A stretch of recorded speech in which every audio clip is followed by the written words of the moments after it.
Rave party ప్రకంపనలు టాలీవుడ్ ఇండస్ట్రీని షేక్ చేస్తోంది. నటి హేమ ఈ కేసులో అడ్డంగా బుక్ అయ్యారు. కానీ అంతకుముందు హేమ చేసిన డ్రామా మామూలుగా లేదు. రేవ్ పార్టీ జరిగిన ఫామ్ హౌస్ లోనే ఓ వీడియో తీసి తాను తన ఫామ్ హౌస్ లోనే ఉన్నట్లు కవరింగ్ చేసే ప్రయత్నం చేశారు. కానీ అది బెడిసి కొట్టింది. ఆ video background Bengaluru farm house అని తేలింది. అయితే ఈ కేసులో హేమతో పాటు చాలా మంది టాలీవుడ్ ఇండస్ట్రీకి చెందిన వారు ఉన్నారు. ఇదంతా మీకు తెలిసిందే. ఇప్పుడు మీకు తెలియని ఓ విషయం చెప్పబోతున్నాం.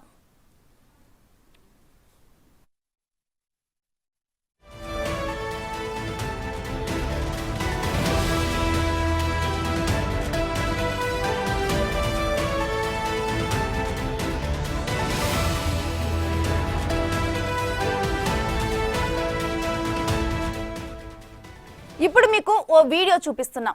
ఇది హేమ 2022 మే 1వ తేదీన తన ఇన్స్టాగ్రామ్ లో పోస్ట్ చేశారు.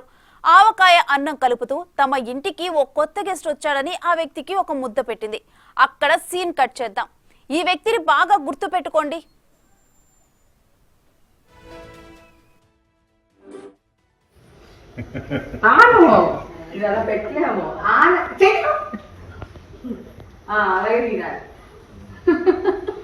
మనకు ఒక కొత్త గెస్ట్ వచ్చాడు, తను కూడా పెడదాం.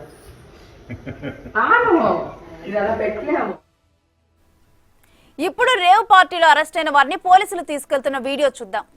ఇక్కడ మీకు ఓ వ్యక్తి కనిపిస్తున్నాడు కదా, అతను అచ్చం హీరో శ్రీకాంత్ లా ఉన్నారని ప్రచారం జరిగింది.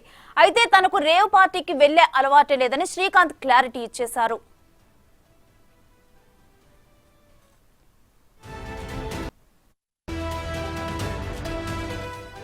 మరి శ్రీకాంత్ ని పోలి ఉన్న వ్యక్తి ఎవరు అంటే, మనం హేమ ఆవకాయ వీడియో చూసాం కదా, అందులో ఆవకాయ తిన్నది, ఇక్కడ ముఖం దాచుకున్నది ఒక్కరేనా?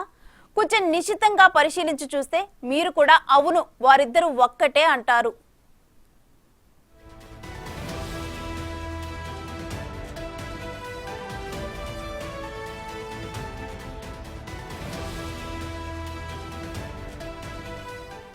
అంటే రేవ్ పార్టీతో నటి హేమ ఆమె సన్నిహితులకు కూడా సంబంధం ఉందనే అభిప్రాయాలు వ్యక్తమవుతున్నాయి. 2 ఏళ్ల క్రితం సదరు వ్యక్తి హేమ ఇంటికి తొలిసారిగా వెళ్లి ఉంటాడు. అందుకే హేమ కొత్త గెస్ట్ వచ్చాడని చెప్పి మరీ ఆవకాయ తినిపించింది. ఇలా వరుస వివాదాల్లో ఇరుక్కుంటున్న హేమపై గతంలోనూ పలు ఆరోపణలు ఉన్నాయి. బ్యాక్ టు బ్యాక్ కేసుల్లో ఇరుక్కుంటున్న హేమపై నెటిజన్లు తీవ్ర స్థాయిలో విరుచుకుపడుతున్నారు.